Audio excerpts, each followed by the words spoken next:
लड़का भी जान गया था कि यह लड़की हमें गूंगा समझती है।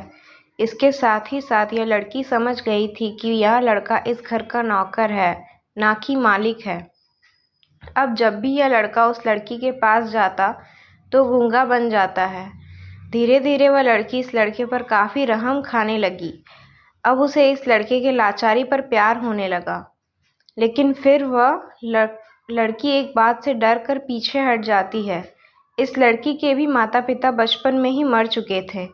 इस लड़की को इसके चाचा ने पाला था और वह चाहते थे कि जब तक जिंदा रहे यह लड़की उसके खाने और पीने का पैसा दे। लड़की का प्रेम हद से भी बाहर जाने लगा। लड़के के एक खांसी पर भी वह लड़की दौड़ उस लड़के के पास पहुंच जाती थी। अब लड़का भी समझ गया था कि इस लड़की को मुझसे प्रेम हो गया है। लड़का भी बहुत ज़्यादा उस लड़की से प्रेम करता था। उसने पहले लड़की के बारे में सब कुछ पता किया।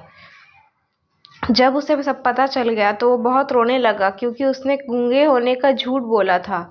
अब वह दिनों रात रोने लगा। लड़की अपने सैलरी में से लड़के की इलाज करवाने को कहती थी।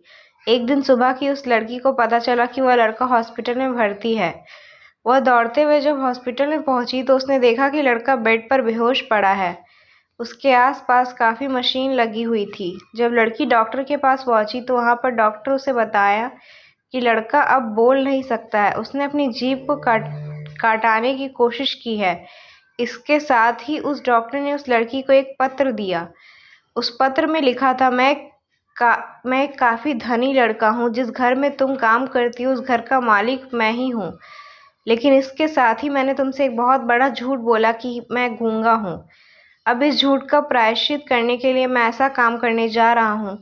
इसके साथ ही तुम मेरे घर से मेरे मैनेजर से पैसा को लेकर अपने चाचा को दे देना और एक नई ज़िंदगी की शुरुआत करना। अगर हो सके तो मुझे माफ़ कर देना, तुम्हारा दोषी। इस पत्र को पढ़ने के बाद उस लड़की की आंखें आंसू से भर आईं। वह दौड़ते हुए मंदिर में गई। उसने भगवान के सामने कसम खाया कि जब तक वह लड़का बोलने नहीं लगता तब तक वह कुछ नहीं खाएगी, भले ही वो मर क्यों ना जाए।